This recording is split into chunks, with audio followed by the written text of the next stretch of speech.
Today I'm going to show a video and I'm going to start moving into some more interpersonal stuff, how we get along with one another, how we react to one another, why people are the way they are. So much of middle school and so much of life is learning about one another and learning how to navigate social situations and come out of it okay.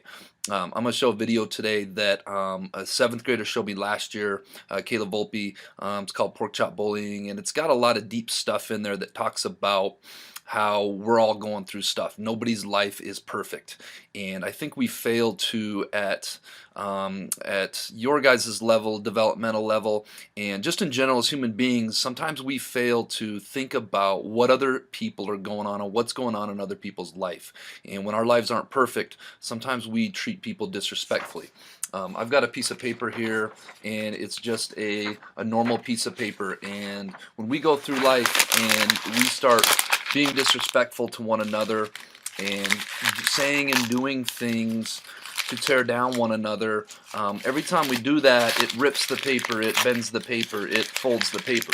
And then what ends up happening is someday we get older, someday we get out of our insecurities that we all have, especially at the middle school level, and some days we do go back and apologize and try to make things all right with one another.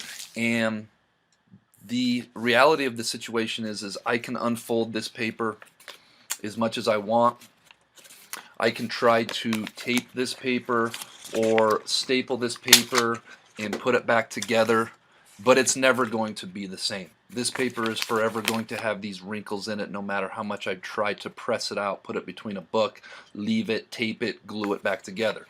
And that's kind of an example of when we're not being respectful to one another, we never know the damage that we're doing to one another.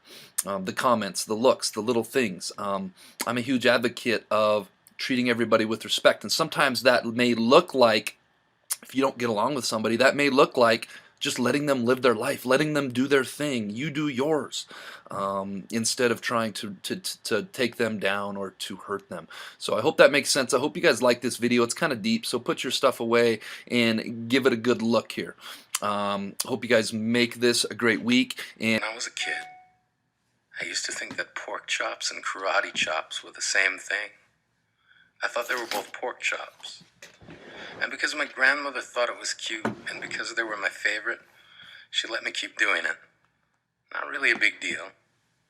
One day, before I realized fat kids are not designed to climb trees, I fell out of a tree and bruised the right side of my body. I didn't want to tell my grandmother about it because I was scared I'd get in trouble for playing somewhere I shouldn't have been. A few days later, the gym teacher noticed the bruise and I got sent to the principal's office.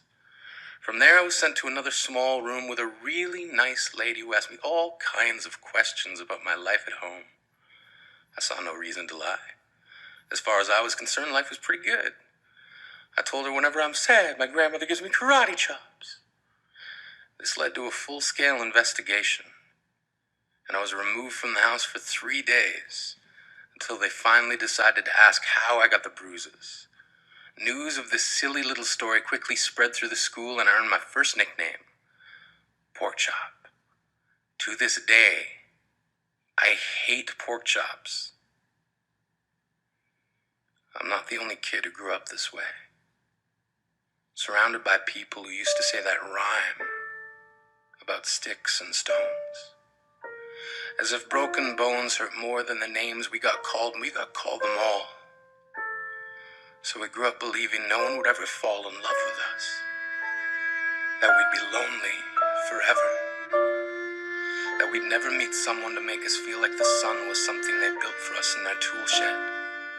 So broken heartstrings bled the blues as we tried to empty ourselves so we would feel nothing. Don't tell me that hurts less than a broken bone, that an ingrown life is something surgeons can cut away, that there's no way for it to metastasize. It does. She was 8 years old. Our first day of grade 3 when she got called ugly. We both got moved to the back of class so we would stop getting bombarded by spitballs. But the school halls were a battleground where we found ourselves outnumbered day after wretched day. We used to stay inside for recess because outside was worse. Outside, we'd have to rehearse running away or learn to stay still like statues, giving no clues that we were there in grade 5. They taped a sign to the front of her desk that read, "Beware of dog." To this day, despite a loving husband, she doesn't think she's beautiful because of a birthmark that takes up a little less than half her face. Kids used to say she looks like a wrong answer that someone tried to erase but couldn't quite get the job done. And they'll never understand that she's raising 2 kids whose definition of beauty begins with the word mom. Because they see her heart before they see her skin. Because she's only ever always been amazing. He was a broken branch grafted onto a different family tree. Adopted. Not because his parents opted for a different destiny. He was 3 when it became a mixed drink of 1 part left alone and 2 parts tragedy. Started therapy in 8th grade. Had a personality made up of tests and pills. Lived like the uphills were mountains and the downhills were cliffs. 4/5 suicidal, a tidal wave of antidepressants, and an adolescence being called pauper. 1 part because of the pills. 99 parts because of the cruelty. He tried to kill himself in grade 10 when a kid who could still go home to mom and dad had the audacity to tell him, "Get over it." As if depression is something that can be remedied by any of the contents found in a first aid kit. To this day, he is a stick of TNT lit from both ends. Could describe to you in detail the way the sky bends in the moments before it's about to fall. And despite an army of friends who all call him an inspiration, he remains a conversation piece between people who can't understand. Sometimes being drug-free has less to do with addiction and more to do with sanity. We weren't the only kids who grew up this way. To this day, kids are still being called names. The classics were "Hey Stupid," "Hey Spaz." Seems like every school has an arsenal of names getting updated every year. And if a kid breaks in a school and no one around chooses to hear, do they make a sound? Or they're just background noise from a soundtrack stuck on repeat when people say things like "kids can be cruel"? Every school was a big top circus tent, and the pecking order went from acrobats to lion tamers, from clowns to carnies. All of these miles ahead of who we were freaks. Lobster claw boys and bearded ladies. Oddities juggling depression and loneliness, playing solitaire, spin the bottle, trying to kiss the wounded parts of ourselves and heal. But at night, while the others slept, we kept walking the tightrope. It was practice, and yes, some of us fell. But I want to tell them that all of this is just debris left over when we finally decide to smash all the things we thought we used to be. And if you can't see anything beautiful about yourself, get a better mirror. Look a little closer.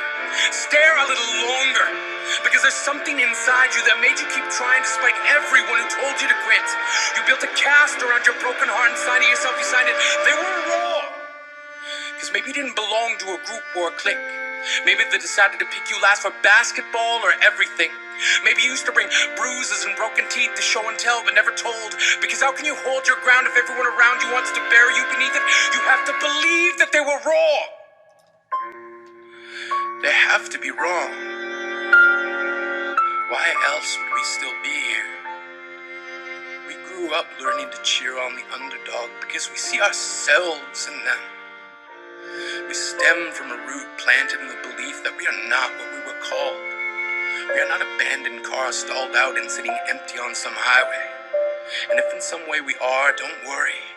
We only got out to walk and get gas. We are graduating members from the class of We Made It. Not the faded echoes of voices crying out names will never hurt me. Of course, they did. But our lives will only ever always continue to be a balancing act that has less to do with pain and more to do with beauty. All right, this week's quote of the week I think sums up that video perfectly.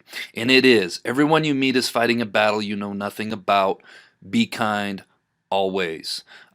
Nobody's living a perfect life. Let's be kind to one another. Let's make it a New Year's resolution or a goal to try to be more respectful, try to be more kind to everybody we come in contact with, because you never know for sure what's going on deep down in their life. All right, this week's Jelly Bean question of the week winners. There was only 3. Wyatt Franklin, Jason Davidson, Athena Harris. What was the next letter in the sequence? It was H. F standard for the first letter in first. E standard for the second letter in second. I standard for the third letter in third. R stood for the fourth letter in four. And so then obviously the fifth letter in fifth would be H. Nice work, crew. All right, this week's Jelly Bean question of the week. What is the missing three-letter word? Was it a blank or a cat I saw? I like this one because I happen to get it right away, and I'm not very good at these. If you know the answer, submit your name with the answer, put it in the Bob box, turn it in by the end of the week. Tune in next week to see if you're a winner. All right, Bobcats, let's make it a great week at the Helena Middle School.